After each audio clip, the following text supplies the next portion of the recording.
What's up, everyone? I'm Jared Harris, and you're listening to episode 24 of Beats by Jer. Today, we're going to look at something ongoing that has absolutely consumed rap music and pop culture as a whole for the past month, but has especially escalated in the last 2 weeks.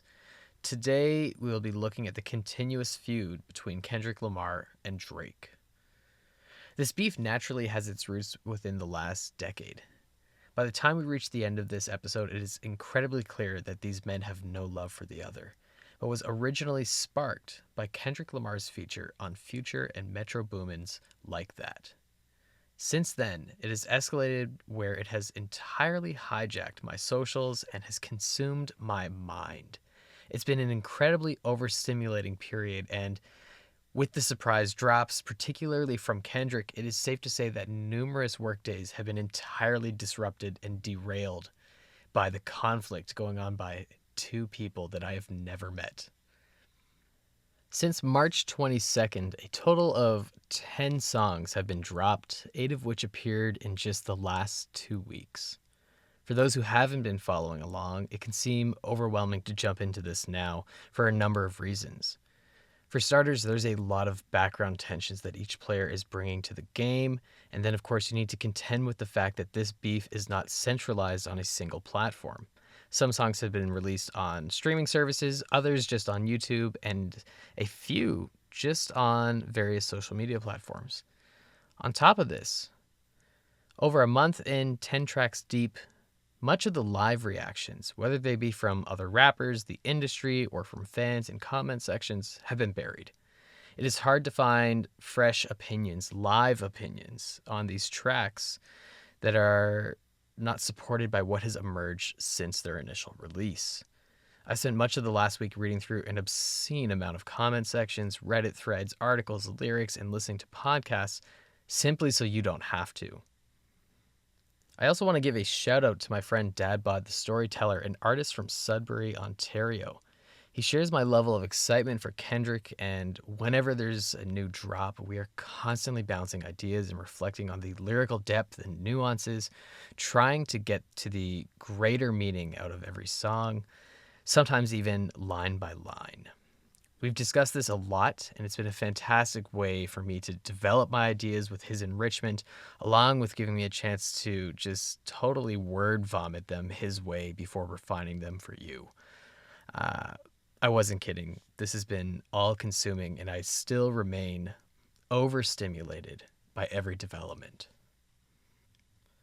And on top of it all, there have been a number of songs and opinions that have emerged from periphery figures. This has created a big divide among the genre, with rappers, some of greater influence and many others up and coming, vocally siding with Kendrick or Drake. While these tracks will not be discussed at length here, they will make brief appearances when needed. For those who have been following, I hope this can provide a deeper look at some of these songs. I myself felt overwhelmed trying to unpack these tracks as more were following days apart, sometimes even hours after the previous one. Given the scale of this beef, it is easy to lose sight of some of the nuances and the bolder statements made. I hope to examine these and to draw connections between tracks, and naturally, when it comes to nuance, we are by far and large looking at how calculated Kendrick's delivery and dismantling of Drake was in this affair. In this sense, I hope to create a roadmap that we can use to look at this feud from a distance rather than looking from within the weeds, which is what it feels like hearing these songs as they're dropping. Rap beefs hold a special place in the genre. In fact, it's a competitive element that I would argue is missing from nearly all other styles of music. To understand the purpose and cultural significance of rap feuds, we must understand the central values of hip-hop. Much of the genre is focused on your credibility as a writer, as well as a territorial attitude that centers around boasting masculinity. The former of the two unfolds in two directions. Firstly, the material you discuss is within your worldview, not necessarily happening to you, but is something that is surrounding you within the culture of your upbringing. A very common tool used to negate the value of an MC is their upbringing and roots. If you didn't live the life, how can you write about it, and how can you express it? As such, we see artists who grew up with a sense of privilege due to socioeconomic and or racial factors regularly derided if they pose as living the lifestyle associated with the genre. Secondly, your credibility extends beyond who you are and to if you write your own rhymes or not. Again, this has been used time and time again to discredit an artist. To accuse a rapper of using ghostwriters is to accuse them of perhaps the greatest sin within the craft. Few have been able to survive such accusations, most notably being Dr. Dre, who self-admittedly does not write most of his lyrics, as he sees himself more as a producer and a songwriter, which is also why most of his songs are led by other collaborating artists. There is a level of authenticity that is central to the genre, and these ideas are there to keep narratives as pure as they can be. It is important to remember that gangster rap was a term created by the media and parent groups who were trying to oppress and suppress the genre, whereas rappers simply referred to it as reality rap in the early days. The latter element central to the genre looks at cultural values of the lifestyle, and while there are female rappers, this principle is centered around the idea of masculinity. To be challenged as a rapper must be met with equal retort back, otherwise you've willingly allowed for someone else to discredit you, making you less of a rapper and, to a certain extent, less of a man. This stems from the common boastful nature of the genre, whether it be about aggressive feats, talent, sexual conquest, or just overall machismo. These two elements connect further to a pair of cultural phenomenons. The first is the dozens. To play the dozens is an African American tradition of trading insults and challenges back and forth, usually among friends, with the goal of making one another laugh or cower at your aggressive nature.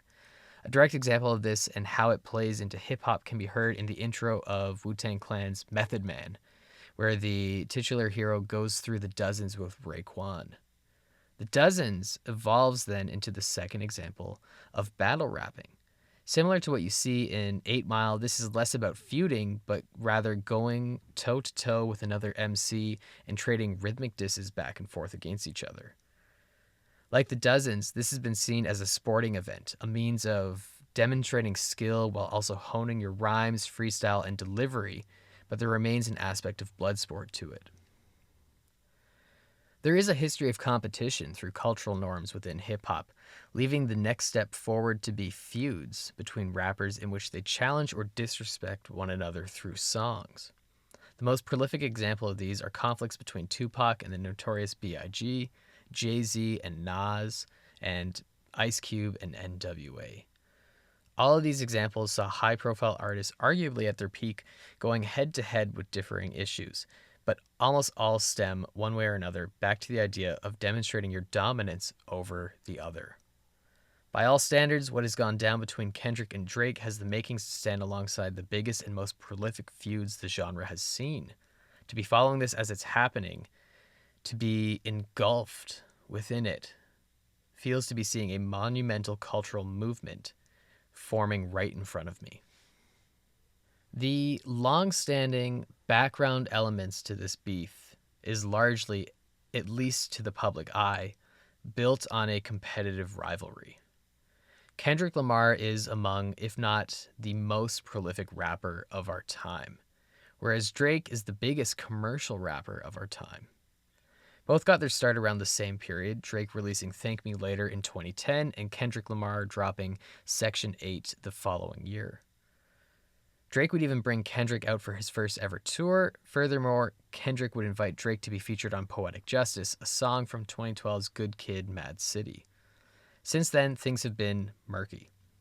It's curious to see the biggest artists within a genre, two who once worked together, begin to distance themselves to each other. Economically, a joint tour by mid-decade would have been massive, and any song featuring the two was bound to be a hit. And yet there was nothing. Much of this can be attributed to a number of social factors that didn't sit well with Kendrick and many other rappers. These will unfold throughout the lyrical analysis of this beef, but range from his treatment of rap as a whole, as Drake would essentially depart the genre for pop, making him among the biggest artists of our time. I go as far to say second, albeit a far second, to Taylor Swift. but also connects to issues of his treatment of women and questions surrounding his cultural authenticity. It was long rumored that he was using ghostwriters, and Kendrick has alluded to this on To Pimp a Butterfly's King Kunta, when he declared, "I could dig rapping, but a rapper with a ghostwriter, what the fuck happened? I swear I wouldn't tell, but most of y'all share bars like you got the bottom bunk in a two-man cell." Furthermore, this rivalry seemed more competitive based on Kendrick's feature on Big Sean's 2013 single, Control, where he rapped, "I heard the barbershops be in great debates all the time about who's the best MC, Kendrick, Jigga, Nas, Eminem, Andre 3000. He then follows it, and that goes for Jermaine Cole, Big KRIT, Whale, Pusha T, Meek Mills, ASAP Rocky, Drake, Big Sean, J Electron, Tyler, Mac Miller. I got love for you all, but I'm trying to murder you. Trying to make sure your core fans never heard of you. What is competition? I'm trying to raise the bar high." Again, this speaks more to a tradition of battle rap, a rivalry built on respect colliding with the desire to be for greater recognition, to be greater among their peers. Despite this, it still feels odd that there weren't more collaborative efforts among this cohort. In the time since, Drake has thrown numerous disses quietly into his songs subtly directed at Kendrick, something he has never actually responded to, but is likely attributed to the fact that Kendrick continues to receive respect from the industry and veteran rappers as a whole, something Drake doesn't see, which likely fuels his need to continue to sneak dissing him. What has transpired between Kendrick and Drake has grown to be bigger than hip-hop. This is true crime unfolding before our eyes, and like all great true crime sagas, there's a seedy underbelly that has been illuminated from allegations that has since erupted into violence, as seen through a murder and a recent drive-by shooting. Having looked at the broad strokes of some of the long-standing contention between these two figures, what actually sparked this feud was Kendrick's featured verse on Like That, the sixth track from Future and Metro Boomin's collaborative album, We Don't Trust You, released on March 22nd of this year. This was the match that ignited the powder keg. This was the response to Drake's 2023 song, First Person Shooter, off of All the Dogs. The track featured J. Cole, where Cole refers to Kendrick and Drake and himself. Love when they argue the hardest MC. Is it K. Dot? Is it Aubrey or me? We the big three. While this goes against the competitive nature of Kendrick's verse on Control and the rap genre as a whole, this is very on brand for J. Cole, someone who is celebrated as being among the best rappers of the last decade, but regularly backs away from that title. This also is inherently not a diss, unless you feel that being grouped in with Drake and Cole diminishes your own value as a creative force. It is much harder to decipher Future and Metro's problems with Drake, but the internet has pinpointed Future and Drake are beefing after Drake had slept with one of Future's girls. For Metro, it is even harder to pinpoint, but clearly the two of them felt that in order to best strike out, why not call along Kendrick to kick off the sparring match? This is among the most traditional diss tracks to emerge from this feud. There is a level of nuance that comes naturally to Kendrick, but it is very much used as a means to instigate a feud, as Kendrick claims to be the GOAT above the other two. DOT, the money, power, respect, the last one is better, serves as an early volley that looks at the lack of respect that Drake tends to receive from critics, his peers, and influences, while marking them as synonymous with Kendrick's identity.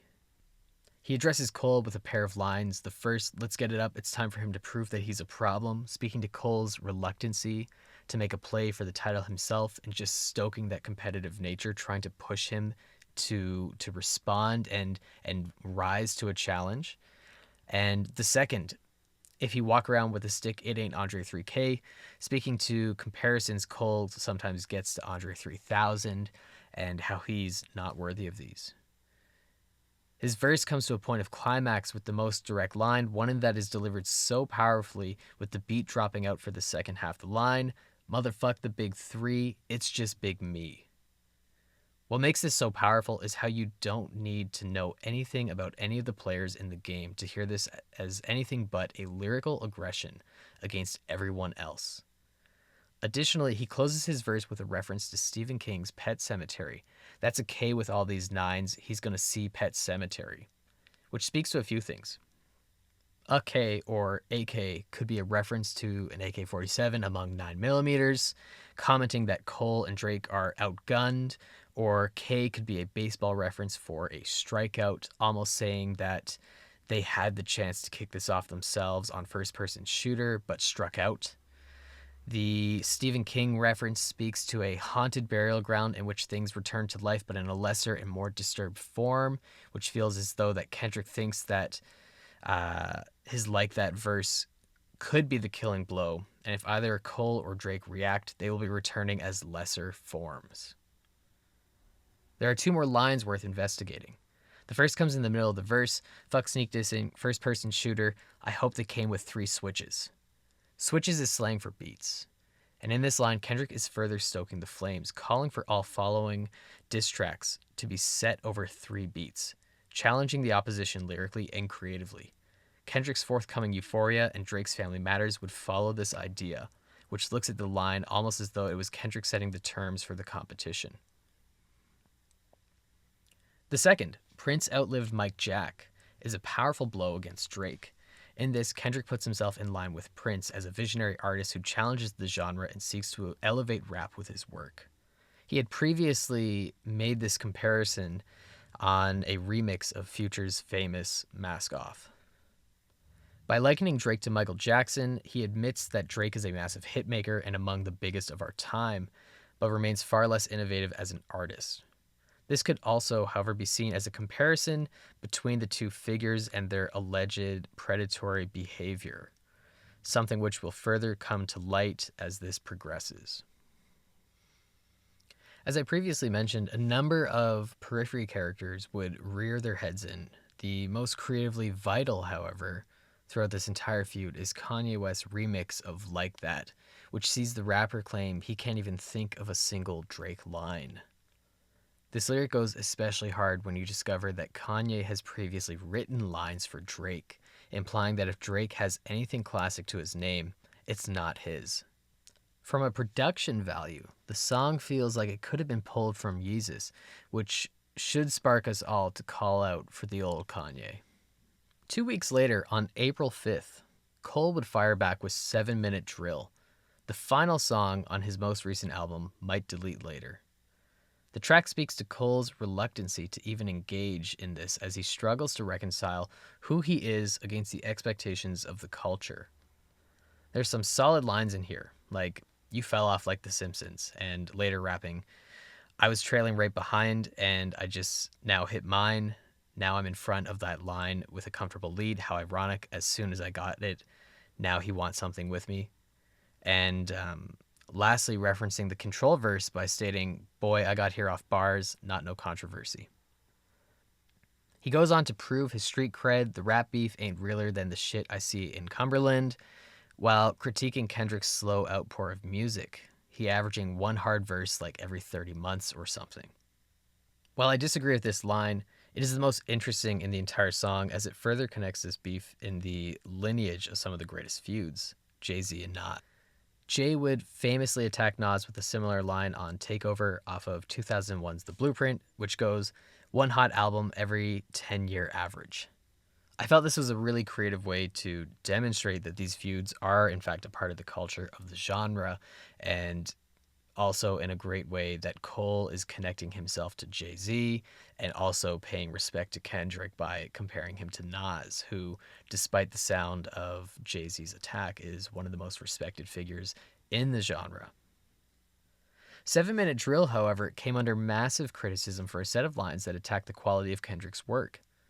Your first shit was classic, then your last shit was tragic, your second shit put people to sleep, but they gassed it, your third shit was massive, and that was your prime.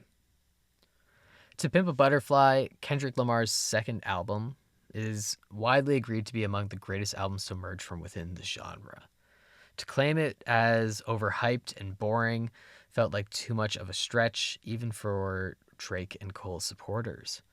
Cole was met with so much backlash that 2 days later, during his headlining set at Dreamville Festival, he would publicly apologize to Kendrick, calling his response lame and goofy and a misstep, and then promised to remove the song from streaming services. Living up to his word and the name of the album, 7-Minute Drill would no longer be available by April 12th. On April 19th, Drake would officially release Push Ups, a response that would come nearly a month after Like That. Push Ups had previously been unofficially released, however, on socials, giving the impression that it was a leak. Right off the bat, this struck me as a failure to deliver a punch. Push Ups came with a warning that left me feeling that if it had been poorly received upon its unofficial release, Drake would not have released it at all. Battle rap is based on your ability to deliver a response in the moment. While writing and recording takes time, there is not the opportunity to try out a diss track. You need to deliver.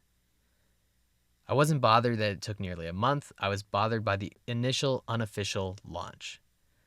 What is most notable about Push Ups is the beat, however. The production is polished, so much so that as many people were seemingly talking about the beat as they were the lyrics. The beat goes hard, and there are moments within the lyrics that Drake also appears to go hard against Kendrick. In these moments, Drake recognizes their past together and how it was his feature on Poetic Justice that gave Kendrick his first #1. He goes on, "'Cause Top told you to drop and give me 50 like some push-ups, your last one bricked, you really not shit. They make excuses for you 'cause they hate to see me lit. Pull your contract 'cause we gotta see the split." By far, this is commenting on Kendrick's early record deal with Top Dog Entertainment, a deal which, like all early record deals, was reportedly not great. He continues with this later, referring to some of Kendrick's features on pop songs. Maroon 5, need a verse, you better make it witty, then you need a verse for the Swifties. Making a direct reference to Maroon 5's Don't Wanna Know and Taylor Swift's Bad Blood. He would continue by reflecting on the growing wave of artists siding with Kendrick. What the fuck is this, a 20v1? Like I said, there were actual moments where Drake went hard in the paint. However, there are lesser moments, like when he refers to Kendrick as Pipsqueak and asks about his size 7 shoes. These felt very elementary school and were laughably disengaging. Similarly, he attacked Metro with the dumbest line, maybe the funniest thing to come out of all of this. "Metro, shut your hoe ass up and make some drums." This line will come back to bite him much later. Despite these, there are elements here which speak to some of the arguments that Drake fans would use to defend him. Just as Kendrick compared himself to Prince for his artistry over commercial appeal, Drake doubles down on his wealth.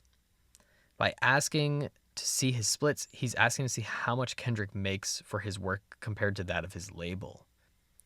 Furthermore, we see this near the end of the track with Drake rapping, "Numbers-wise, I'm out of here, you not creeping up." This speaks to the value certain artists place on the intersection of their art and commercial success, and to his credit, this has worked out very well for him. But is this how we can actually measure the quality of Drake's work? Does his commercial dominance outweigh the artistry and nuance of Kendrick's work? Numbers are tangible. They're easy to compare and therefore make for easy ammunition within a feud, but how much weight do we actually put on this as the listeners? Push Up stands as another typical diss track. We see Drake attack Kendrick while also disagreeing with Cole and his apology and withdraw from the competition. He attacks Kendrick's work and ability as a rapper while also targeting Future, Metro, and The Weeknd, while elevating himself by discussing his international success. He raises the ante, however, with the line, "I be with some bodyguards like Whitney." This line works on 2 layers. Firstly, it's a callback to Whitney Houston's role in The Bodyguard. However, by using the name Whitney, Drake is drawing a parallel between the film and Kendrick's partner, implying that she had an affair with a bodyguard. Some say that in a rap beef, wives, girlfriends, family, children, all of these are off limits. Others believe that anything and everything is on the table, especially when you consider that Kendrick's last record, Mr. Morale and the Big Steppers, was an artistic declaration of his failures as a partner and a father, as he embarked on a therapeutic road to recovery and redemption while highlighting the dangers of intergenerational traumas and the role that the sins of the father can play on the next generation. Regardless of how you feel about the use of family in a beef, Drake crossed this line with this lyric, something which has certainly plagued him since. Overall, I had very mixed feelings about Push Ups. I felt the song was intentionally polished as a means of distracting from the lack of lyrical nuance. My notes for the entire song were lesser than that of a single verse from Like That. Furthermore, the leak style, the unofficial release, demonstrates that Drake is much more concerned about his audience and how they will react to his work than actually delivering a meaningful retort to Like That. It just didn't pack the punch because of this. That being said, credit to Drake is necessary. While this has greatly escalated to a battle simply between Kendrick and Drake, at the time of push-ups, Drake really thought that he was up against numerous opponents, and he takes time to volley shade in numerous directions.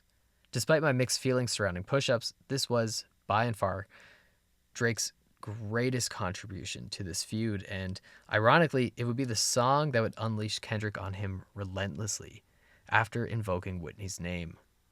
Push-ups is a solid effort that also proved to be Drake's very undoing. If Push-ups saw Drake double down and escalate the competition with his strongest effort in this feud, he would immediately shoot himself in the foot with Tailor-Made Freestyle, which was unofficially released on the same day as Push-ups. Without bias, there is not much value to this song, but it is required for understanding the direction of the impending attack that was soon to follow from Kendrick. The song opens with a pair of AI verses, the first echoing the voice, tone, and timbre of Tupac, and the second in the style of Snoop Dogg. This in itself is hard to reconcile. While Drake's use of ghostwriters is perhaps the worst kept industry secret, this removes all levels of credibility to Drake's creative output. Where this is such a central aspect of the culture within the genre, at this point I felt Drake had forfeited any ground he had made with push-ups, let alone the entire beef. Beyond the use of AI, the subject matter of the lyrics is further troubling. AI Pac and AI Snoop are calling on Kendrick to take up the mantle of the West Coast, almost pleading with him, and with Drake's following verse, it gives the impression that Kendrick wishes to rise to the occasion but is incapable of doing so and cannot live up to his past heroes. The crux of this is the lack of response from Kendrick, which is mind-boggling. On the same day of his official release, Drake is now criticizing Kendrick for not responding. And even if we consider that Push-Ups was unofficially dropped earlier that week, that still only gives him a few days, whereas it took Drake nearly a month to respond to Like That. He then goes on to point the blame that Kendrick is too scared to release a song on the same day that he did, which was also coincidentally the same day that Taylor Swift was releasing the Tortured Poets Department.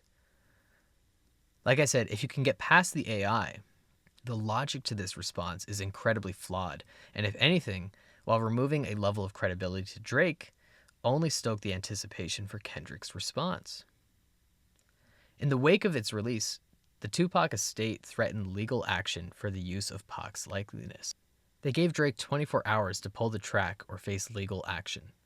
Drake would remove the song from his socials within 24 hours of receiving the warning, and on April 26, Tailor-Made Freestyle was removed.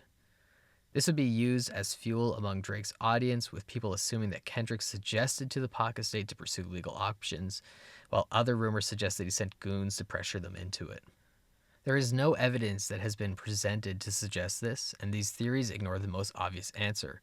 Taking Drake to court for something like this could have been incredibly lucrative for the Pac estate, especially when you consider that Drake himself was exploring legal options surrounding an AI track someone created to sound like a Drake original in 2023. It should also be mentioned that Kendrick and the Pac estate had previously worked together in order for an unused interview of Pac to appear on Mortal Man, the closing song off of To Pimp a Butterfly. The interview was cut and edited for Kendrick to present as though he was having a conversation with Pac. On one hand, it was a moment of passing the West Coast torch, and on the other, it illuminated how prophetic and impactful Pac was when it came to the ideas of decolonization and racial equity. This was done in a respectful way, something that demonstrated Pac for his philosophies, whereas Drake came across as trying to profit off of the likeliness of Pac and black culture as a whole. On April 30th, Kendrick Lamar would finally respond by dropping Euphoria. The title of the track hints at the HBO show of the same name, a TV show which is produced by Drake, and the artwork features a dictionary definition of the word supported by a pair of quotes, which leaves me curious as to why these quotes in particular were chosen. The first quote cites euphoria as a side effect of a drug, whereas the second sees it as a consequence from victory. The track opens with a sample that sounds like a different language or entirely that of gibberish. However, if you read it backwards as presented in the lyrics online, it reads, "Everything they say about me is true." The sample was pulled from The Wiz, an adaptation of The Wizard of Oz, in which Richard Pryor performs the role of the wizard and states this line. This acts almost as a prelude to not only Euphoria, but all of the subsequent attacks that Kendrick will throw at Drake. His approach, as we will see, is about reminding the public about a series of incidents most have forgotten about and that have been buried with time and Drake's success, along with making startling revelations that will demonstrate that the Drake that we see as the hit-making superstar is not what he appears to be behind the curtain. With this being such a critical idea to Kendrick's attack, I am again left curious as to why he would go through the lengths of having this played backwards. It's almost as though it was there as a means of encouraging people to dig into his lyrics, or it was simply a treat for his core fan base that lives to dissect his work. Just as suggested in Like That, Euphoria is played out over 3 separate sections. The first acts as a thesis, yet another reminder that Kendrick is a Pulitzer Prize winner. Set over a sparse beat and dreamlike guitars, the first section sets the tone for the remainder of the beat. "I calculate you're not as calculated. I can even predict the angles, fabricating stories on the family front because you heard Mr. Morale." One of the opening lines will prove to be especially prophetic to Drake's responses. Kendrick famously already aired his dirt and sees that this will be the foundation of Drake's attacks. Therefore, he is reminding the listener that what's out there was already of his doing. He owns it and has accepted it. This introduction ends with what should be an iconic line that tonally sets Euphoria apart from most diss tracks. "But don't tell no lies about me, and I won't tell truths about you." Euphoria, as we see, is a savage attack. But there are moments of respite where Kendrick implies he can go further if provoked. It is such a dichotomy that, at the time of its release, Euphoria left the audience feeling like Kendrick was out for blood, but now, with hindsight, it was impressively tame in its delivery. Musically, upon my first listen, I was actually underwhelmed by the beats within the song. There's more substance to them the more you listen, but compared to the polish of push-ups, something about Euphoria initially fell flat. Now, I believe this to be a strength in the song and an intentional one at that. The minimalism and, at times, demo aesthetic of Euphoria forces the listener to focus on the lyrics and the rapper's flow without any additional flash in the pan from a producer. This is perhaps lyrically explored in the first verse of the second part, referencing how Drake dared Kendrick to awaken the demon that's in him, with Kendrick replying, "Everybody want to be demon till they get chipped by a throwaway," implying that this is a throwaway track, something that would not have actually made the cut for the next record. Curiously, on a separate note, Demon, Demun, Demun, is Future's middle name, demonstrating a level of respect Kendrick has for his peer. Everyone wants to be Future until they get hit by something that wouldn't actually touch him. Throughout Euphoria, Kendrick makes direct responses to numerous ideas mentioned in Push-Ups and Tailor-Made Freestyle, specifically the use of Pac and the idea of showing splits. The latter proves to be the most interesting. "Let's speak on percentages. Show me your splits," is a direct response to Drake's diss regarding payment splits between Kendrick and his label, whereas Kendrick has twisted the splits to be a royalty breakdown between songwriters on Drake's songs. While Drake has never openly admitted to using ghostwriters, the credits for his work list a lot of people that go beyond producers who create his beats. On top of this, many people within the industry have admitted to writing or knowing someone that has written lyrics for Drake. This is further elaborated near the end of the song with the line, "Ain't 20v1, it's 1v20 if I gotta smack that right with you. Yeah, bring him out too, I'll clean him out too, am I battling Ghost or AI?" Kendrick even goes as far to name drop Beam as one of Drake's ghostwriters, making a direct call out to Drake's team. The song then goes on to mention various incidents Drake would have hoped that we had all forgotten. "Have you ever paid 500 thou like to an open case? reflects the 2019 out-of-court settlement Drake paid to an alleged sexual assault case. While You're Gonna Make a Bring Back Puff highlights the time Diddy slapped Drake at a party in 2014 and Drake did nothing about it. Beyond that, there are accusations that Drake uses a V12 machine for fat removal, a machine everyone now knows by name because of this song, and reminds Drake about the last major beef he had in which he stared down Pusha T. The results was that Pusha T wrote The Story of Adion, a song that revealed Drake was hiding his son, Adonis. Not only was this a major reveal that hinted to Drake as an absentee father, but there was rumored to be an Adidas campaign in which Drake would reveal his son in an ad campaign for the company. Drake was set to earn an estimated $20 million for this, and after Pusha T, Adidas immediately backed away. All of these have receipts. Look them up. Here we see Kendrick attach a cultural spin to his response. This has come under a lot of criticism, with much of Drake's audience feeling that to refer to Drake as less black due to his mixed race heritage as hypocritical when Whitney, Kendrick's partner, herself is mixed. This negates the idea that Drake has a reputation for cashing in on his black identity only when it is profitable and only when it is convenient. This is something that Kendrick will continue to elaborate upon with each subsequent song. A genuine feeling among the culture is that Drake has more or less left rap for pop, a genre more often considered more white and palatable for white audiences, therefore exchanging one culture for another, while still wanting to act tough and project a narrative of roots that simply aren't there. As a mixed person myself, the term third race has recently floated my way. The term seeks to describe how mixed people, by belonging to multiple cultures, often hold less value in traditions and approach culture more fluidly. This very much could be the case for Drake, but the way he code switches and adopts accents based on his surroundings speaks to a level of blaxploitation and appropriation rather than simply having less stock in values. At this point, it is inescapable to ignore Rick Ross, who chimed in during this period claiming Drake had a nose reduction surgery. I don't know if he did or not, and I don't want to speculate too hard, but I do have eyes and I've seen the pictures. The key line to all this in Euphoria, again, is so mild compared to what will come, and it reads, "How many more fairy tale stories about your life till we had enough? How many more black features until you finally feel that you're black enough?" This idea will be significantly more developed as the feud carries on. Additionally, try cease and desist on the Like That record implies that Drake actually tried to take legal action against Kendrick, Metro, and Future, a response that may explain why push-ups took nearly a month. While it's skeptical if this one is true, I have seen a screenshot of a leaked email that saw UMG, OVO's global distributor, attempt to block Like That from hitting radio. Again, this is very easy to doctor, and it doesn't necessarily make sense for a label to want a potential hit to be blocked from radio unless someone at the label was so bothered by the song, or rather someone that the label represents was so bothered by the song. Again, incredibly easy to doctor this, but it is making the rounds, therefore making it worth noting. For all its fury, Euphoria is a unique case, as it offers numerous moments of respite. For starters, Kendrick actually compliments Drake on 3 occasions. The first, "I like Drake with the melodies, I don't like Drake when he acts tough." The second, "Keep making me dance, waving my hand, and it won't be no threat." And the last, "Still love you when you see success, everything with me is blessed."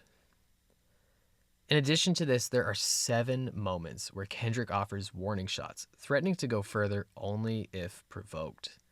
These demonstrate a strange mercy, almost offering that both sides can walk away here and now. Some of these are very simple. "If you take it there, I'm taking it further. Psst, that's something you don't want to do." That last half of the line is uttered in a whisper, and it's utterly terrifying. It's like it is that of a man that is ready to go to war if he has to. Whereas others are much more hostile. "Don't speak on the family, Crody. It can go deep in the family, Crody. Talk about me and my family, Crody. Someone gonna bleed in your family, Crody." Others are much more specific.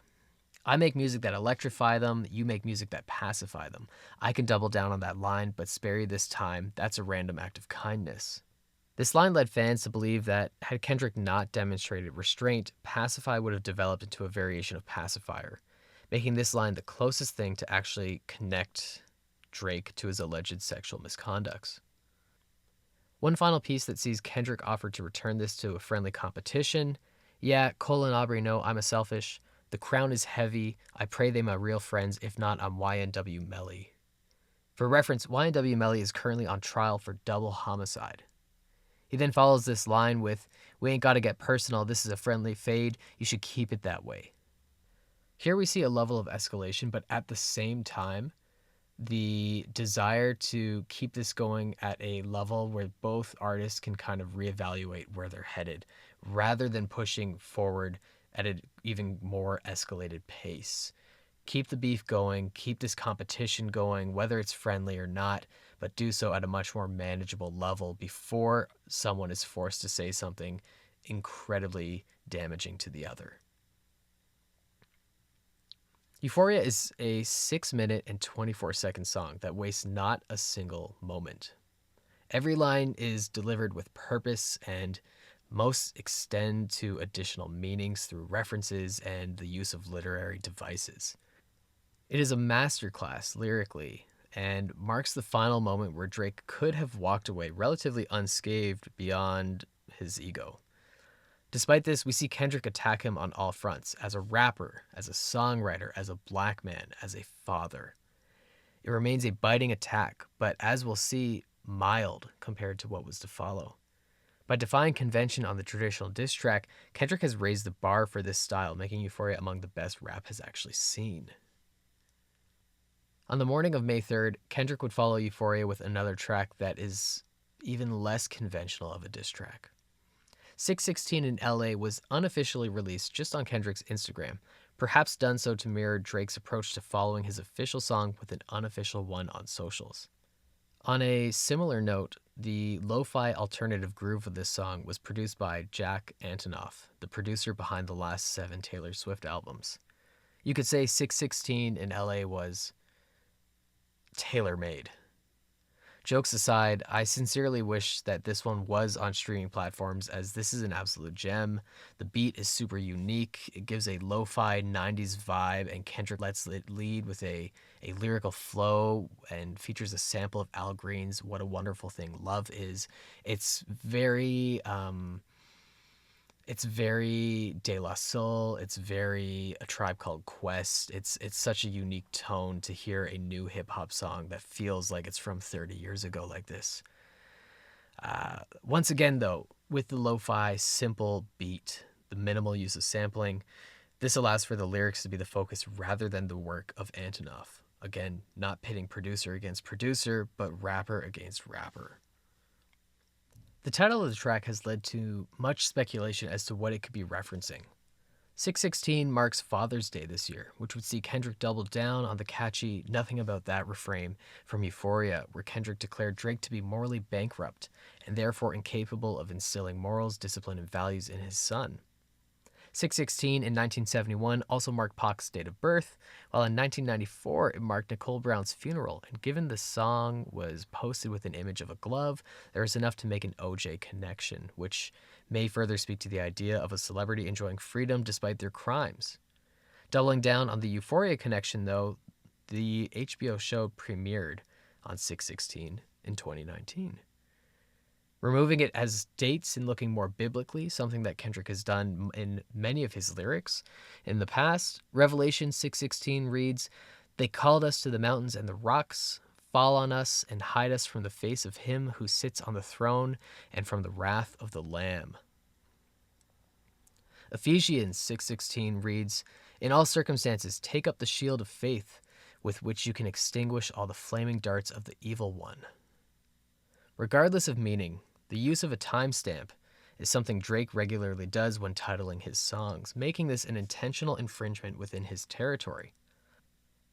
Given the specification of LA in the title, I even looked into the date of 9/16 to determine any significance to account for the 3-hour difference between LA and Toronto. While none of the significant dates under 9/16 seem as though they can be tied to this, Exodus 9:16 reads, "But I have raised you up for this very purpose, that I may show you my power and that my name might be proclaimed in all the earth," which of course can be seen as Kendrick prophesizing his victory on a global stage. Throughout the song, we see Kendrick speak of the idea of preserving his inner peace and how this notion of peace is at odds with his integrity as a rapper. He wants to respond, he wants to attack, but he knows that this would be a contradiction of how he's choosing to live his life. We see him equate his peace with his family and being able to spend time with them, take care of them, provide for them. But we also see him wrestle with this fiery side of his nature. Spiritually, he questions, God, my confession is yours, but who am I if I don't go to war? This line is delivered almost melodically, denoting a great level of sincerity in Kendrick's religious pose. He's challenged by this predicament that he has found himself in. He further challenges the notion of the need to respond further as a rapper, something that extends directly to his own masculinity. When he raps, but I live in circadian rhythms of a shooting star, the mannerisms of Raphael, I can heal you and give you art. This reconciles the ongoing conflict with the message of Mr. Morale and the Big Steppers, an album that saw Kendrick prioritize his family and his own peace over his reputation, audience expectations, and status. This also speaks to the idea of art versus commercialism, something which we have seen appear a few times already in how Kendrick and Drake demonstrate the value in their work. The main purpose of 616 in LA, however, is that it further acts as a warning to Drake. Drake's response to Euphoria was rumored to drop on May 2nd. When nothing materialized and rumors continue to intensify, it is my guess that Kendrick dropped this as a means of expressing his reluctance to pursue this further, almost requesting that Drake not respond for his own good. He seems hesitant but determined to stand up for himself and his family with the line, even he looking compromised, let's peel back the layers. Ain't no brownie points for beating your chest, harassing, and fucking with good people, making good people go to bat. He justifies this stance by further outlining how there are leaks within OVO and Kendrick is receiving internal information that can be weaponized and is incriminating. This is where our true crime saga begins to get criminally interesting. The first line that we see of interest that discusses these leaks reflects on a recent shooting at Cash XO's house. Cash is the manager of The Weeknd, with ties to Drake as well. On April 29th, shots were fired at his mansion, killing one of his bodyguards. It was a drive-by shooting, and at the moment, the public has not been made aware of any suspects. Kendrick almost laughs, rapping, "Conspiracies about Cash Dog, that's not even the leak," leaving us to infer that due to a growing feud between Toronto's biggest stars, Drake and The Weeknd, perhaps Drake had hired goons to send a message to Cash and his team in an effort to ensure that no one that was on the peripheries of OVO was in fact leaking information to Kendrick Lamar. Is it true? I have no clue. But a man is dead, and motive and timing certainly point in a particular direction. Kendrick continues, have you ever thought that OVO isn't working for me? Everyone inside your team is whispering that you deserve it. The verse continues, if you were street smart, then you would have caught that your entourage is only to hustle you. 100 that you got on salary, and 20 of them want you as a casualty. And one of them is actually next to you. And 2 of them is practically tired of your lifestyle, just don't got the audacity to tell you. In the wake of no response from Drake, we see yet another warning shot, another moment of mercy, one which informs Drake that Kendrick is privy to more than he'd think. And when your blade is your pen, knowledge is your ammunition. 616, though, is far less aggressive than its predecessor. Rather than take aim at Drake, Kendrick is reflective and ready. On the evening of May 3rd, the same day as 616, Drake would respond with Family Matters. Rather than take heed to Kendrick's threats of escalation and claims of having insider info, Drake doubled down on his attack with a more damaging track that was far lesser than push-ups. Immediately, Family Matters takes a more traditional approach to the diss track, separating itself from the stylistic evolutions of Kendrick's previous 2 songs. Early lines seek to weaken Kendrick's street credibility by listing YG, Chuck T, and Chris Brown as being harder than Kendrick. This is a fair assessment in that it weakens Kendrick's claim to be tougher than Drake, as seen on Euphoria, but also unfair in the sense that Kendrick has been very open about his lack of gang experience. Good Kid, Mad City, as an album, looks at the trappings of gang culture when imposed on a youth trying to find their way out, posing Kendrick as someone adjacent to the lifestyle growing up in Compton. What this fails to do is establish Drake as being tougher than Kendrick, with his upper middle class Toronto upbringing. Another line, Cole losing sleep on this. It ain't me, raps Drake, which in some sense has led to some of the funniest reactions to the entire conflict. Comment sections read, Cole out there in Whole Foods reflecting on making the best decision of his life, with other people declaring him the winner simply because he didn't hang around to further find himself in the crosshairs. The song, again polished compared to Kendrick's work, is less produced than Push Up, signifying a shift in lyrical tone for Drake. Furthermore, it's got 3 separate beats within the track in accordance with what Kendrick called out for on Like That. Though out of the 7-minute and 37-second track, Drake makes numerous accusations against Kendrick, including his infidelities against Whitney, and claims that he's also an absentee father. His child is actually the son of an affair between Whitney and Kendrick's manager, Dave Freeze. And most disturbingly, that Kendrick beats Whitney. Of these, the first seems the least consequential, especially when you consider how Kendrick has explored this in great detail on the very vulnerable Mr. Morale and the Big Steppers. The rest of these seem problematic in their logical foundation. Much of the allegations Kendrick has so far thrown at Drake, and those to come, have emerged as things that go beyond simple internet rumors. There's evidence of predatory behavior. There are questionable people within his circle and on his payroll. There are rumblings within the industry from other rappers and various insiders about these things that support Kendrick's claims against Drake.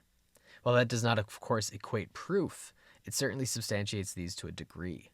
There's a level of verification to them.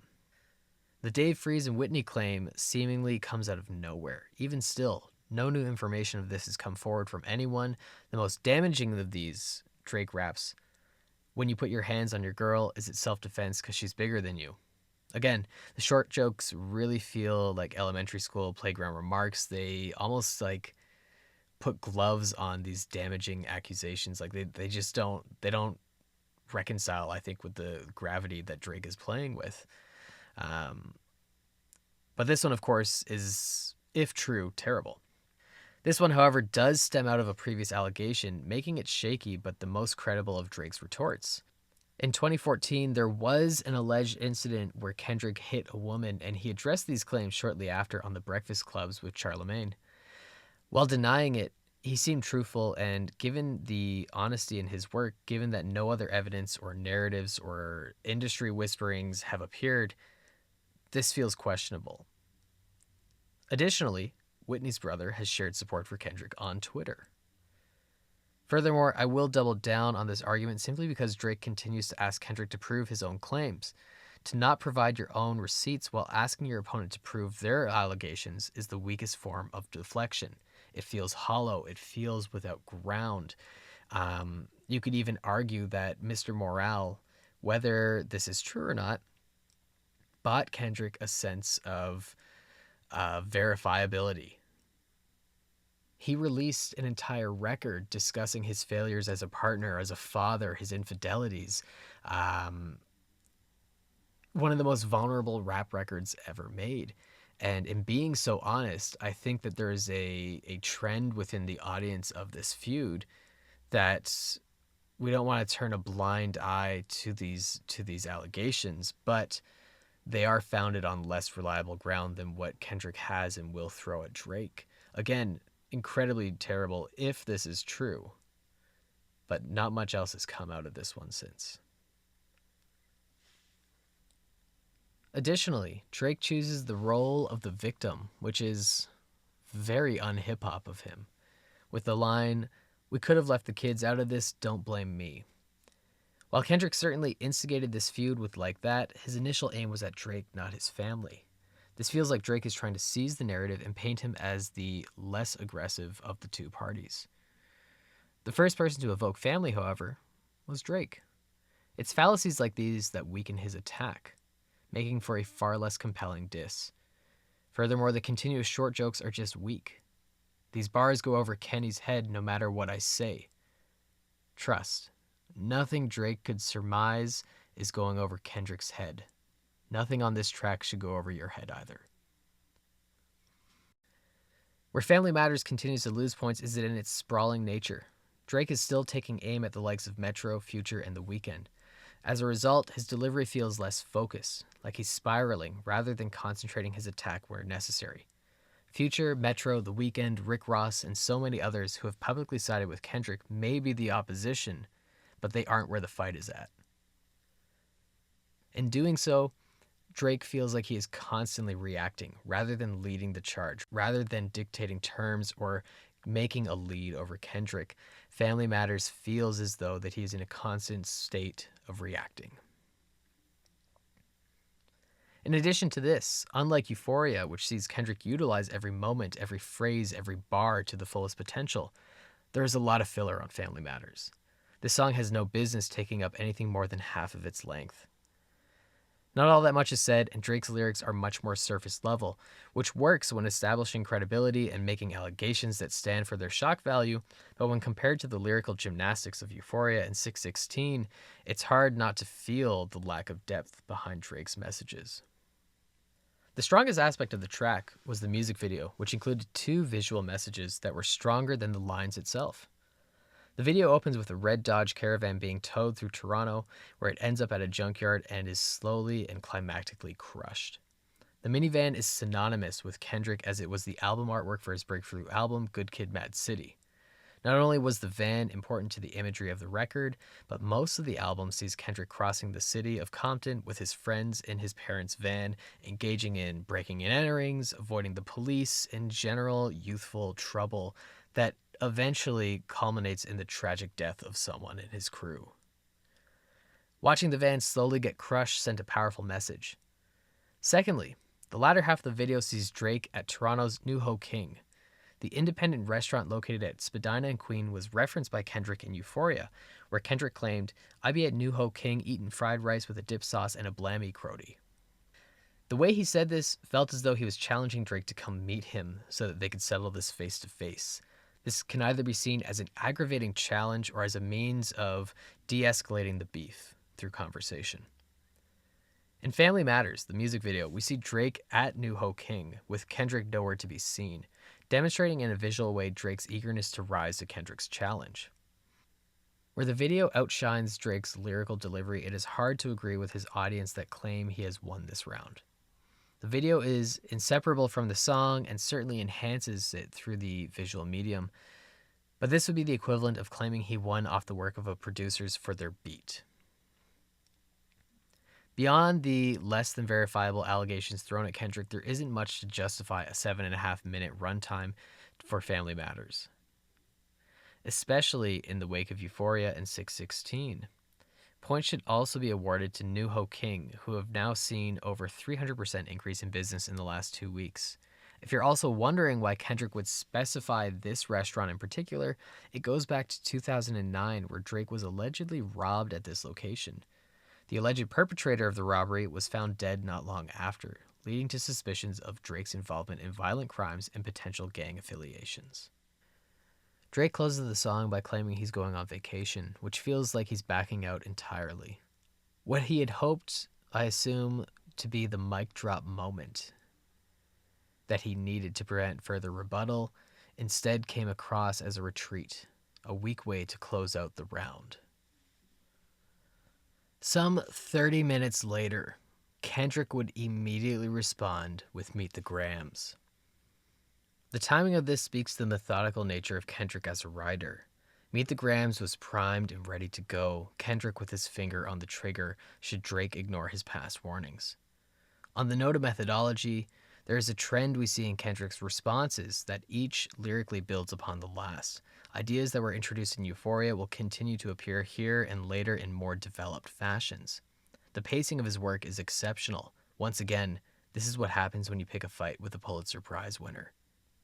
The original artwork for the song is the zoomed out shot of the glove featured in 616. The glove at the center is placed on a shirt alongside with prescriptions linked to Drake, including Ozempic, the diabetes medication that Hollywood has adopted for quick weight loss, and literal receipts for a jewelry store, likely symbolic of Kendrick's determination to prove his allegations against Drake, the quest for receipts. The image demonstrates that Kendrick does in fact have an inside scoop leaking him information within Drake's camp. The image would be removed once Drake claimed he knew that there was a leak and was feeding him false information. More on this later. Whether those claims are true, however, perhaps there were multiple leaks due to two pieces of evidence. The title, Meet the Grams, carries a certain nostalgic tone for a vintage sitcom, just like Family Matters. Further evidence to support this would arrive shortly after the next track. As I record this has been an ongoing feud, beef. This is ongoing, and while it's really settled in the last week or so, there are still developments. There are still people weighing in their thoughts and opinions. And literally, as I sat down to record today, an article appeared that documents that a Twitter user, Ebony Prince 2K24, has begun sharing photos of all of the items that were displayed on the artwork for Meet the Grams, saying that Kendrick did not lie and that this person also did not steal these items when he came into possession of them. And he is challenging Drake to retract claims of theft by Monday, May 13th, 2024. Otherwise, he will explore his own legal options. Or rather, they will explore their own legal options.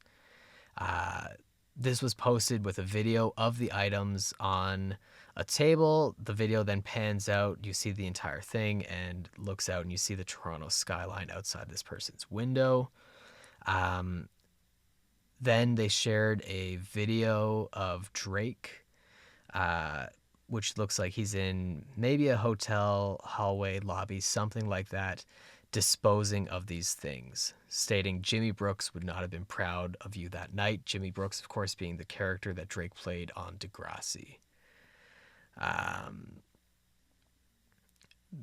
This person then claims, you've had many things discarded on your behalf over the years. I wonder if you can remember them all. Within hours, this Twitter account blew up and is now at 50,000 followers. There is no more developments on this. I hope to be done recording all this before the Monday comes where we'll see if this ultimatum actually plays out. This marks a really weird development, and I only include it simply because someone, a third party, I don't know if they're part of the industry, I don't know if they're OVO, I don't know if they're attached to Kendrick's team or if they leaked this to Kendrick after finding it because they saw Drake drop something off somewhere. I don't know what this is. It's a really strange development in this affair, and perhaps it will reignite things in the coming weeks. Perhaps it will weaken Drake's claims that he'll make in his next response where he was feeding Kendrick false information. I don't know. All of this is very weird, and it's really cool to do a podcast on something that's ongoing and evolving as we go. Meet the Grams, another 6-minute song, is a series of letters, each addressed to different members of Drake's family. The song is eviscerating in every sense of the word. Truly, at this point, Euphoria is child's play. The song opens with an apology to Drake's son, Adonis. The first line reads, "Dear Adonis, I'm sorry that man is your father." Kendrick will then spend the rest of the verse displaying the failures of Drake as a dad, even offering mentorship to Adonis himself. Rapping, "Sometimes our parents make mistakes that affect us until we grown, and you're a good kid that needs good leadership. Let me be your mentor since your daddy didn't teach you shit." He continues by referencing the incident where Drake allowed for T.I. and his crew to piss on him as a form of initiation early in Drake's career, something that nearly everyone involved has admitted to, except for Drake, for obvious reasons. Kendrick transitions into racial politics against Drake, rapping, "Never code switch, whether right or wrong, you a black man. Even if it don't benefit your goals, do some push-ups, get some discipline." Of course, "do some push-ups" is a direct reference to push-ups in itself. Maybe a backhanded compliment saying that Drake actually put in the work in on that one, or simply saying that Drake hasn't done push-ups ever. He's never put the work in. This is further expanded by referring to the 5% nation's teachings of the supreme mathematics, an idea from the Nation of Islam offshoot that claims that 85% of the population blindly follow the 10%, who are the uber rich and powerful minority. Colonizers, the upper class, the leaders of the world. The remaining 5% is made up of those who practice and seek enlightenment beyond the illusions of colonialism. Kendrick, by likening Adonis and himself in this 5% group, put Drake at odds with them in either the 10% or the 85%. The second verse addresses Drake's mother, Sandra, and father, Dennis. His initial appeal to Sandra is that of a woman of integrity, asking her to look objectively at her son's misogyny, and then calls on Dennis, Drake's black father, and acknowledges that Drake has used the racial identity of his dad to further his own credibility within hip-hop. Again, returning to the idea of appropriating narratives and values that do not actually align with his own upbringing and worldview. He concludes his notes to Drake's dad with this line, "You raised a horrible fucking person. The nerve of you, Dennis." Kendrick then returns his attention to Sandra, back to back with the double whammy, with what should be the hardest line in the song, but we'll see Kendrick is just beginning. He goes, "Sandra, sit down. Now what I'm about to say is heavy, now listen." And to incredible effect, something that will make you laugh, something that will make the next half of the line punch even harder, he audibly clears his throat. "Your son's a sick man with 6 thoughts. I think like him should die. Him and Weinstein should get fucked up in a cell for the rest of their life." Let that sink in. Kendrick will spend much of the rest of the track and the following one supporting that line, that idea right there. This is the first moment where Kendrick has directly addressed Drake's alleged sexual deviancy by aligning him with disgraced film executive Harvey Weinstein, the man at the center of the Me Too movement who is accused of sexually assaulting seemingly countless actresses. He elaborated by bringing Baka Not Nice into the mix. He got sex offenders on Hovio that he keep on a monthly allowance. In 2015, Baka, Drake's former bodyguard turned OVO signed artist, was charged with sexual assault and human trafficking. He would plead guilty to the assault. Kendrick then introduces a moral imperative. This isn't just about bringing Drake down, but there is concern for what's happening.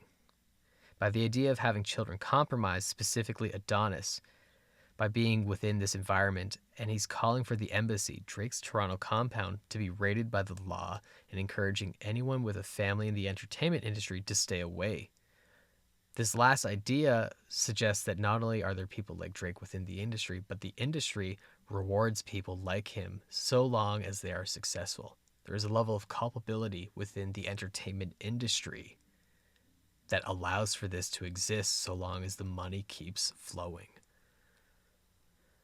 This is then compounded by numerous lines within this series of songs where Kendrick defiantly states that he doesn't care what the industry says or thinks about the revelations he plans to share. He's doing this because he wants to.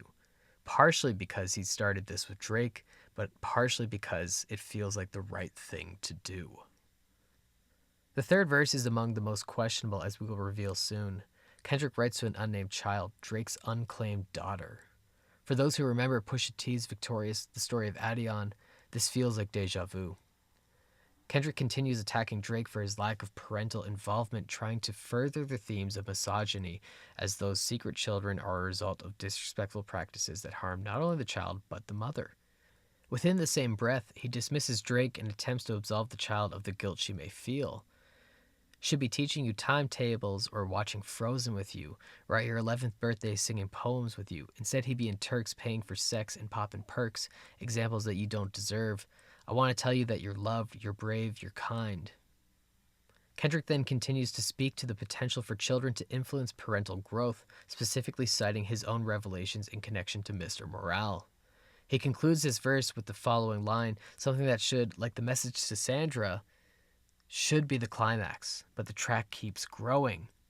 I'll tell you who your father is, just play this song when it rains. Yes, he's a hitmaker, songwriter, superstar, right, and a fucking deadbeat that should never say more life. The final verse is directed to Drake himself and provides a great level of perspective to Kendrick's role in this beef and the vicious assault within the track. His statement opens, "Dear Aubrey, I know you probably think I wanted to crash your party, but truthfully, I don't have a hating bone in my body. This is supposed to be a good exhibition within the game, but you fucked up the moment you called out my family's name. Why you had to stoop so low to discredit some decent people, guess integrity is lost when the metaphor doesn't reach you." This further sets up Euphoria and 616 as warning shots, not only through comparing the severity of Meet the Grams to the previous songs, but Kendrick's intent. For a second, it feels as though that Kendrick himself is disappointed that he was provoked to such a point, wishing that Drake had respected his warnings. This also further signifies that Meet the Grams may actually have been the first track Kendrick put to paper, and to his own shock by the resulting lyrics, he walked them back with a pair of songs designed to de-escalate while simultaneously signifying a point of no return. He goes on to mention a list of problems Drake has, from gambling and substance abuse to being bad with money and excessive solicitation of prostitution, while further elaborating on the racial politics of the conflict by insisting that his need to be loved has forced him to use his skin as a means of crafting various personas, further signifying some level of cultural appropriation. Paraphrasing the Richard Pryor sample previously used, Kendrick raps, "Take that mask off, I want to see what's under them achievements." The song comes to a conclusion following a series of lines, each beginning with the phrase, "You lied," where Kendrick calls Drake out for overt dishonesty, hypocrisies, and contradictions within his lifestyle, from religious views to his nasal surgery and accent to ghostwriters and his children. With each lyric, the opening "You lied" grows in size with layered background vocals, slowly building until the accusations appear to be coming from a collective, further signifying a greater cultural movement against Drake, as previously hinted at in Euphoria. The song ends with the line, "You lied about the only artist that can offer you some help. Fuck a rap battle. This a long life battle with yourself." Meet the Grams felt like a kill shot, a brutal attack on the character, the practices, everything about Drake, directed not only towards him, but to different members of his family, including his son. And yet, Kendrick wasn't done. Less than 24 hours later, he would drop Not Like Us. Opening with a whispered, "I see dead people," Kendrick at this point is dancing on Drake's grave with a song that continues to double down and feels like a culmination of much of the lyrical themes discussed previously. The whispered tone of the opening line echoes one of the final lines of Euphoria. That's something you don't want to do. It's a full circle moment. Again, connecting the methodology that goes into writing these songs. Kendrick makes the bold play to go from associating Drake with sex offenders to blatantly referring to him as one himself. Lines like, "Say Drake, I hear you like 'em young," are incriminating, and he further incriminates Chubbs, Drake's bodyguard. "They tell me Chubbs the only one that get your hand-me-downs," and then reminds the listener of Baka Not Nice while referencing Drake's 2021 album. "And Baka got a weird case, why is he around? Certified lover boy, certified pedophiles." That last word is pluralized. Not Like Us stands on two legs. The first continues to demonstrate Drake as a sexual predator, We see this in the artwork, a Google Maps screenshot of Drake's mansion with added graphics resembling that of the sex offender registry. 14 of these graphics are shown inside the embassy. Perhaps the most catchy moment of the song is now the infamous line, "Trying to strike a chord and it's probably a minor." Kendrick holds that last word for 2 bars as the beat switches up. It is so catchy, I bet even Drake has quietly sung it under his breath. Now, these are huge allegations, but there is a lot of evidence that demonstrates this. For starters, a screenshot from Billie Eilish's Instagram has resurfaced in which she shared a caption, 18 tomorrow, to which Drake responded, "Can't wait." Another video of a 17-year-old fan being brought on stage has been going viral, and after she declares her age to Drake, he kisses her neck. However, perhaps the most known example is his connection to Millie Bobby Brown, who in an interview said that Drake would regularly text and FaceTime her. There is a 17-year difference between the two, and now a photo that Brown shared when she was 13 on her boat at night is going viral due to photo credits being given to Drake. While not quite making mainstream news, there were enough instances like this that would slowly spread, and while his success would greatly outweigh these rumors, many knew Drake was a creep for years now. Even comedian Shane Gillis in 2019 commented on this on a podcast, saying Drake would get got within the next 5 years. If you do the math, we're at the 5-year point. There's enough evidence to suggest that, much like his use of ghostwriters, this was yet another poorly kept secret within the industry. I want to take a moment to explore the depth of the A minor line, a line that is synonymous with the song, a line that is like the moment. Everyone knows it, everyone's heard it. People are singing along to it. It is the moment in the song, and throughout this series, Kendrick has created numerous moments that are lyrically powerful but remain musically catchy, further signifying a connection between music and lyrics and connotation, intention, and meaning. It's very well crafted. The A minor line is no different. Beyond the power of the line, there is a music theory joke here. In addition to highlighting Drake's predatory behavior, A minor is the relative minor of C major, a key with no sharps or flats. If you were to play it on the piano, you would have no need for black keys. Certainly, this is a reach. It doesn't actually contribute to Kendrick's attack against Drake, but it does highlight the thought and brilliance Kendrick puts into every line.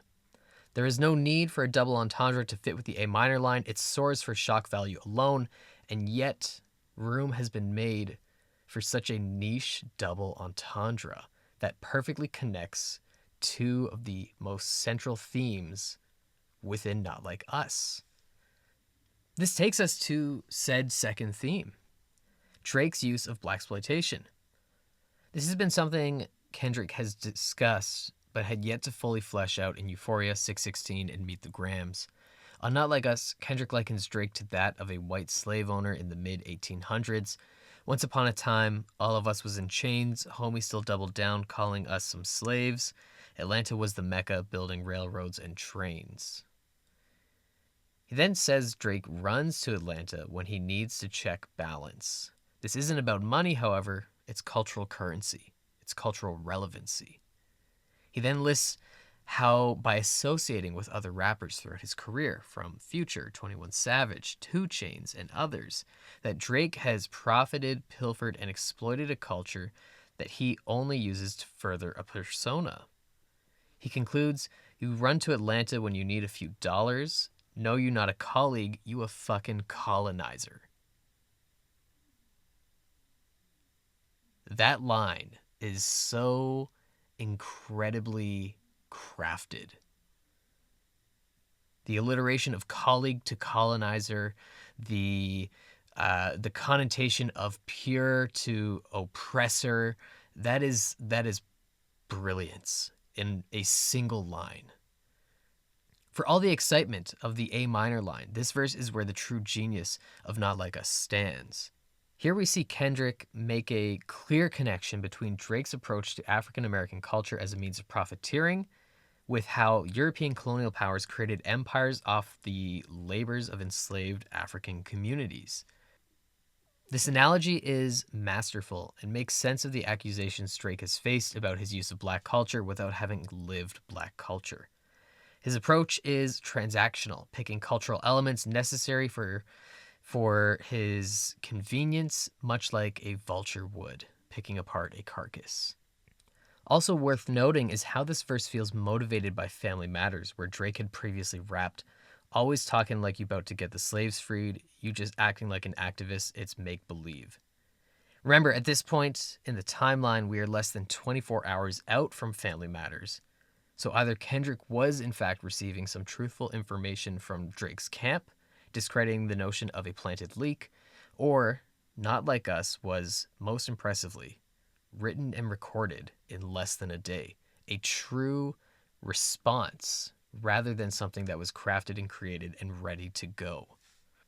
Much like the A minor line, these two lyrical themes further converge with the title that Kendrick will dub Drake, the 69 God. This is a play off the title Six God, but seems puzzling. What could this mean?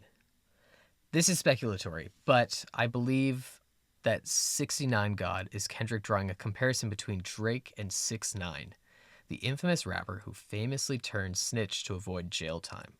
Like Drake, 6ix9ine was not a part of the culture, but fronted as if he was. Rather, he was from the desirable neighborhood of Bushwick, New York. We can continue to draw parallels when you consider that 6ix9ine was charged with sexual assault involving a minor, something he would plead guilty to. Through the title of 6ix9ine God, Kendrick has made a direct comparison between Drake and one of the genre's most despised pariahs, and bridging the connection between the two most central themes found in his criticism of Drake. At this point, Euphoria plays like a handshake between acquaintances. In addition to these converging themes, there are two more lyrical elements that make Not Like Us among the greatest diss tracks ever made. The first takes shape in attacking how Drake portrays the narrative. The audience not dumb, shape the series how you want, hey Drake, they're not slow. This line, more than any, would really resonate the most with what Drake had in store for next. The second, however, is how Kendrick uses Not Like Us to further warn Drake that he has more, implying that he has 10 songs in stock. Whether that's 10 total or 10 more remains unknown. The one particular line, rabbit hole is still deep, I can go further, I promise, has sparked a level of theories regarding Drake's conduct. How could it get worse than being an alleged sex offender? I don't know. But the conspiracy that Drake and his crew were involved in the 2018 murder of XXXTentacion has begun to resurface as well. Something that is only supported by the fact that the deceased rapper went on IG Live claiming Drake stole some of his beats and rhymes while he was incarcerated, shortly before he was killed. The question remains, how much deeper can it really go? Produced by DJ Mustard, a Toronto-based producer, Not Like Us feels reminiscent of 90s hip-hop with that old soul feel. The song is a certified banger, and I can only imagine what Drake felt hearing it the first time, let alone seeing viral videos spread across social media about clubs in New York and LA playing the track and audiences going wild. The song is beyond damaging, it's incriminating, and even if he manages to shake these allegations, Not Like Us is far too good of a song for people to forget about. This is the one moment in all of these diss tracks where Kendrick actually feels as though he's competing with the beat. This is intentional. Drake will forever remain attached to Not Like Us.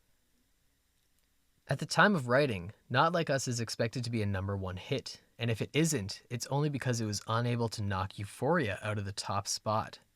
Having been #1 on the Apple Music US charts, the song was streamed over 11 million times on its second day on Spotify, making it the biggest streaming day for any rap song ever, breaking a record Drake has held since 2017. Additionally, Not Like Us has broken the record for most viewed rap song on YouTube. Within 14 hours, the song, without an actual music video, would surpass Drake's Family Matters song and video.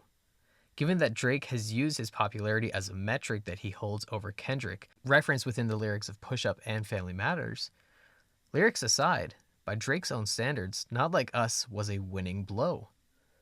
Part of this can certainly be attributed to the shock value of the song. No one expected Kendrick to blatantly call Drake a pedophile, something that was done so bluntly that would draw in outsiders not following the beef to see if this was in fact real. Beyond this, however, it speaks to the audience support we see in hip-hop against that of pop. In broad strokes, pop consumerism is centered around curation. If the track isn't delivered on a playlist or isn't trending somewhere, the pop audience by far and large is not looking for it. The audience of other genres, while controlling less of a market share, are forced to follow artists and seek out new releases knowing that if they don't, they're more likely to miss out. Furthermore, despite this being a massive cultural moment in the making, rap fans were waiting for each development of this feud with bated breath. Given Kendrick's output compared to Drake's, Kendrick had asserted his releases as an event, something you needed to hear immediately. Drake's output, on the other hand, was necessary in order to develop the context of the narrative, but was not quite as demanding for the audiences to tune into, particularly that of pop audiences who were waiting for Drake to return with a pop hit, not a rap song. This may also speak to Kendrick's notion that the culture wants less to do with Drake than his pop dominance would have you actually think. Regardless of the reason, Not Like Us was a record-breaking song. In addition to this, the song has been played at NBA playoff games, and Gavin Lux of the Dodgers has been using it as his walk-up music. And in the wake of Not Like Us, there was a single day where Kendrick received more streams than Drake and J. Cole combined on Spotify. Furthermore, it is the fourth highest streaming day for any individual song in 2024. Factor in Euphoria and Like That, and Kendrick holds the top 3 biggest hip-hop streaming days of the year. If you felt his initial claims in Like That were unfounded, perhaps too bold, let this serve as evidence. Motherfuck the big 3, it's just Big Me. Drake would respond 2 days later on May 5th with The Heart Part 6. The title evoked a series of songs Kendrick had released. The latest, The Heart Part 5, had dropped just a week before Mr. Morale, despite not actually being on the record. Drake's retort was not triumphant, nor was it even all that confident. The title was the most striking element to it. Honestly, there's not too much depth in terms of nuance. The Heart Part 6 is hollow, with Drake purely on the defense with lyrics that feel as though the intern ghostwriter was the only one on staff that day, as he continues to call for proof of Kendrick's allegations, still without providing his own. There are 2 arcs to The Heart Part 6. The first sees Drake confirm that he was aware of the leaks, and knowing this, he and his crew fed Kendrick fake information, including a fake daughter. This, of course, was in direct response to the third verse of Meet the Grams. Drake goes on to say, "We plotted for a week and then we fed you the information. A daughter that's 11 years old. I bet he takes it. We thought about giving a fake name or a destination, but you're so thirsty you're not concerned with investigation." There are 2 elements to this that feel legit. For starters, the original artwork for Meet the Grams was replaced with just a black square, supporting the idea that Kendrick was fed false information, including the leaked image of the prescriptions, the glove, and the shirt. While this is likely, there is still reason to believe that there was a possible secondary source of information feeding Kendrick the truth.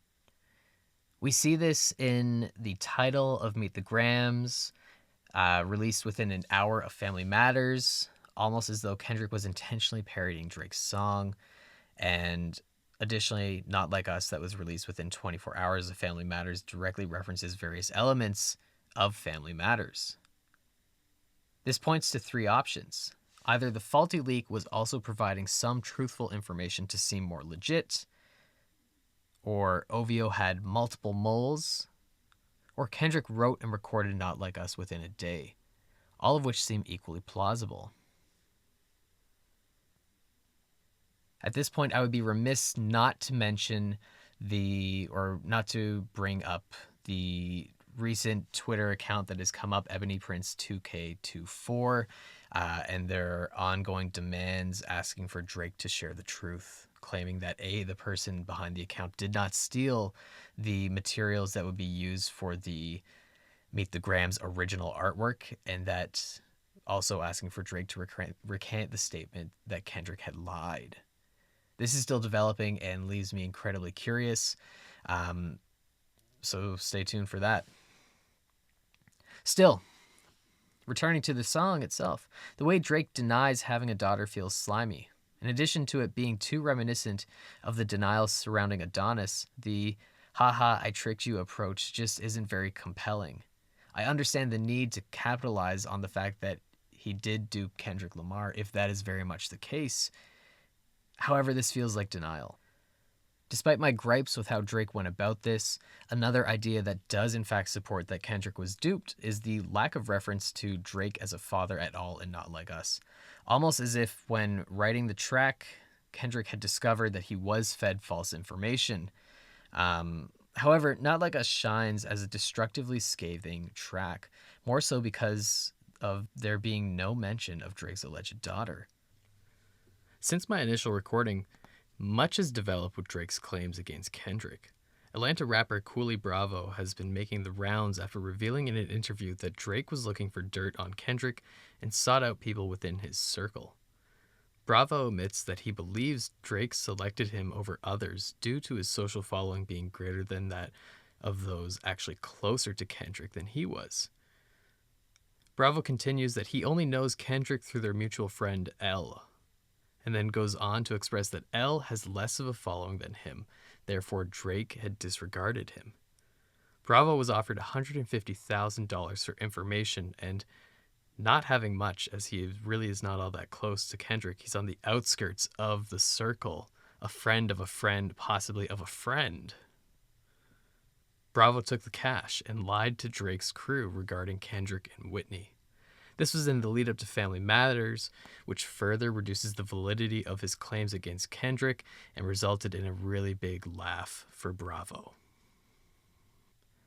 We once again see that Drake places such a strong emphasis on commercialism, the size of following, the amount of streams an artist has. He really places value in the quantity. Bravo states that most of the people within Kendrick's circle are like at a couple hundred followers, living very quiet and private lives, something that Drake has totally overlooked in this case. And similar to some of the rhymes that he threw out in Family Matters in Push-Ups, we see that the emphasis of tangible numbers that he has in his life does not necessarily equate the answer, much as it does not actually demonstrate artistic value. It's an interesting pattern that we see repeating in different forms. It remains curious why Drake chose to start on this note. It feels almost celebratory. Meanwhile, he has been hit with staggering allegations, and he starts with the least harmful of them all. We've already established Drake as an absentee father with Adonis. We know this, right? There's not much that he actually needs to defend, whether or not he fed Kendrick fake information or not at all. I suspect that the denial of his daughter was positioned first within the Heart Part 6 as a means to distract his audience from his less than savory denial of his predatory behavior. The second element of this song was Drake's defense against claims of pedophilia, which felt too little too late. For starters, shortly after Not Like Us dropped, Drake shared a photo of himself on his Instagram stories saying, "Someone help me find my daughter." The joke fell flat as the alleged reveal of a second hidden child from him was the least of his concerns. While denying these allegations in the Heart Part 6, Drake calls Kendrick obsessed with this idea due to him being molested as a child, referencing Mother I Sober, a song from Mr. Morale and the Big Steppers. Not only was this entirely tasteless, the song was regarding how Kendrick's mother was abused as a child, and how intergenerational trauma greatly affects the lives of countless people, whether they were the direct victim of said trauma or not. Not only did Drake make light of others being molested, but the source material entirely went over his head. His actual denial, however, of these allegations reads, "If I was fucking young girls, I promise I'd have been arrested. I'm way too famous for this shit. You just suggested." I'd say that Drake had never heard of Jeffrey Epstein. However, earlier in the same song, he also name drops the disgraced business mogul. There is little more to say about The Heart Part 6. The song closes with a spoken outro, spoon-feeding the listener, where Drake summarizes the feud that reads like a post-game interview where Drake paints himself as the winner. Instead, the world and some of music's biggest magazines would declare Kendrick the winner, following a half-baked response that failed to serve as an adequate denial of some serious allegations. The week of April 29th to May 5th saw the release of 6 tracks, and while the beef has yet to subside, this past week has seen it come to a pause. Had it ended with Not Like Us, this would have been a climactic conclusion. However, Drake limped back into the studio with the weakest track to emerge in all of this. Even Cole's self-described goofy 7-minute drill was a stronger attack, and Drake's AI-tinged, tailor-made freestyle at least felt as though Drake brought some conviction to this fight. Not so much integrity, but conviction. With Drake having the last word, there is an uneasy air that has settled, almost as though we are left hanging for the next response from Kendrick. While he's claimed to have more songs at the ready, perhaps the greatest diss is meeting The Heart Part 6 with nothing. If the nature of the game is escalation, then The Heart Part 6, you could argue, is not worthy of a retort. It is not earned for someone else to put pen to paper, even if the songs are already done. The silence is deafening. Perhaps what makes the silence so impactful is the fast-paced nature of this beef. Previous rap feuds saw fans have to wait for the next album cycle to hear an artist respond to another. Due to changes in music consumption, this was as close to a live rap battle as we will ever get, and it was performed on a global stage. Songs were dropped within days, sometimes hours, of one another, making it exhilarating and incredibly engaging to follow. Whether you like it or not, Kendrick and Drake have reinvented the standard and expectations for a rap feud, and all future beefs will demand that artists respond as fast as possible while forcing them to hone their skills as an artist. This felt gladiatorial. There was an element of exhibitionism to it all. Every step had to escalate to be bigger than the next. If you've made it this far, then you know how I feel. There wasn't a moment where I thought Kendrick would lose. However, I never expected each track to build lyrically and musically, developing such a winding momentum with each release, or at least not to the degree in which they did. Not only were his insults largely centered around sexual deviancy and racial politics harder, but his craftsmanship was incredibly nuanced. If you were a pop fan, then you could have gone either way, but if you're a rap fan, you knew that there was no competition between these two. Some say that the real winner was J. Cole, who walked away with a temporarily bruised ego. Many more, however, say that the biggest winner was the fans. Kendrick made Drake rap again, and Drake made Kendrick release more music at a timely fashion. In some sense, that's a win for hip-hop. In the wake of it all, the real world has caught up to Drake. In the early morning of May 7th, a drive-by shooting took place outside Drake's house, putting one of his guards in critical condition. Since then, 3 people have been arrested as they attempted to break into Drake's house on 3 separate occasions. Those who committed the shooting, however, remain at large. While motive certainly points to Kendrick's crew, this doesn't sit well with his MO. The drive-by shooting, however, was suspiciously similar to what occurred 2 weeks prior at Cash XO's house. Additionally, OVO stores worldwide have been vandalized with people spray painting lyrics from Not Like Us. Furthermore, there is a cultural backlash that is occurring within hip-hop. Metro Boomin, the producer from Like That, has released an instrumental track, BBL Drizzy, calling for all unsigned rappers to submit their own diss track to Drake, with Metro promising to officially release his favorite. He has been flooded with thousands of submissions. Kendrick, on the other hand, is the first artist ever to willingly remove the copyright to Euphoria, 616, Meet the Grams, and Not Like Us, purely so content creators can share the songs without being demonetized. Perhaps Kendrick wants his victory to be discussed so much that there is no doubt about it, or perhaps, on the basis of a moral imperative, he wants Drake forever associated with his alleged crimes. Between these two elements, Metro and Kendrick are turning the genre against Drake. In this aftermath, numerous music outlets have begun to weigh in on the events morally, often looking down on what has transpired as harmful, socially and culturally. This bothers me. Most music blogs, save a few that are hip to rap, are looking at this from the outside with little cultural relevance. Most problematic, I think, is that many of them spent the previous week profiting off of ad revenue driven by dramatic spikes in viewership due to publishing multiple articles daily designed to keep everyone up to date while also analyzing lyrics from all of the new songs as they emerged. To do so, and then turn around and condemn it all feels like exactly what Kendrick was accusing Drake of doing. It is profiting off of black culture without being in it. The only negative opinion I have seen that I feel should be respected on this view and is warranted is Questlove of The Roots, who stated, "Nobody won the war. This wasn't about skill. This was a wrestling match level mudslinging and takedown by any means necessary. Women and children and actual facts be damned. Same audience wanting blood will soon put up RIP posts like they weren't part of the problem. Hip-hop is truly dead." While I and many people disagree, there is much validity here. For starters, Quest was present at the 1995 Source Awards, a moment in history where the genre was so divided between East and West Coast feuds, largely led by Tupac and Death Row Records against Biggie and Bad Boy Entertainment.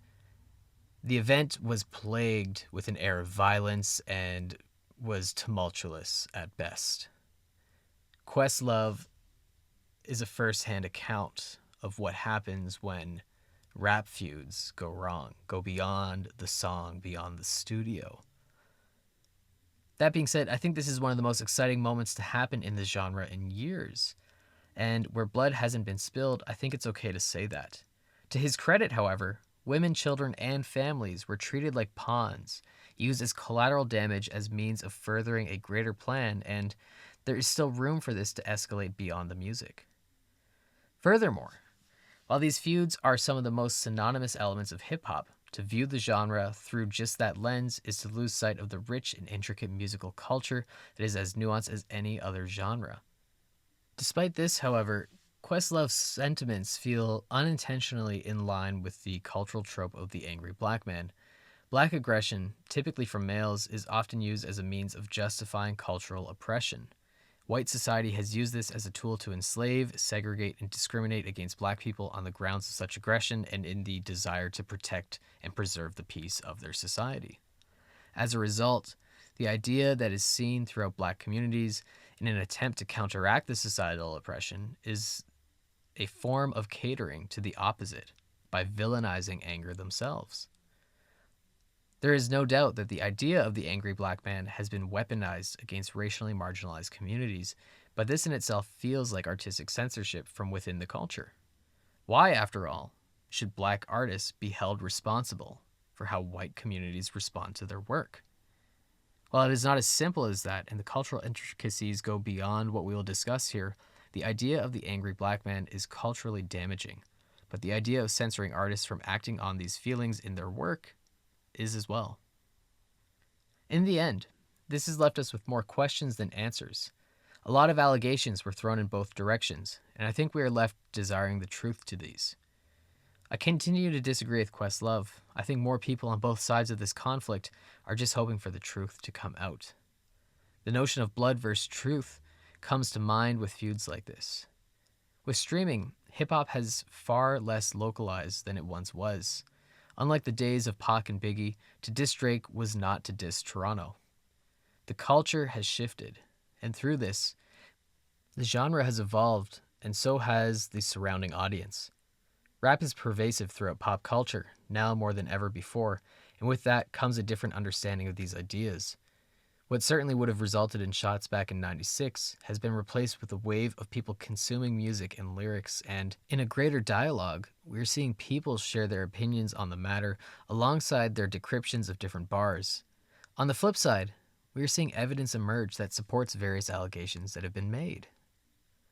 The industry and the culture have decided that the feud has ended, and what captivated pop culture for a week has fizzled out. Still, tensions run high, and judging from varying insider whispers, there is likely more to come. Whether this materializes in public or behind closed doors, we will never know until it happens. Still, I am left wondering how Kendrick is feeling. While his music has often outlined various contradictory elements to his nature, he has stood as someone who seeks peace as a means of reconciling varying aggressive tendencies he sees within himself and the culture as a whole. This was the first time that we have seen him indulge in that other side, however. If Euphoria and 616 saw him try to attempt to suppress this, Meet the Grams and Not Like Us saw him on a warpath, out for blood, and blood is what he got. As the culture sings his praises as a lyricist, as a rapper, as an artist, and as the victor, I can't help but imagine him as feeling conflicted on the means in which he had to pursue this victory. Are there rules of engagement in a rap beef? And, in this case, do the ends justify the means? I don't know. What I do know is that no one will ever pick a beef with Kendrick Lamar again. Thank you for tuning in to episode 24 of Beats by Jer. In 2 weeks, join me as I am joined by none other than Valerie Knox of the Anti-Queens as we discuss their brand new, long-awaited album, Disenchanted. I'm Jared Harris, and this is Beats by Jer.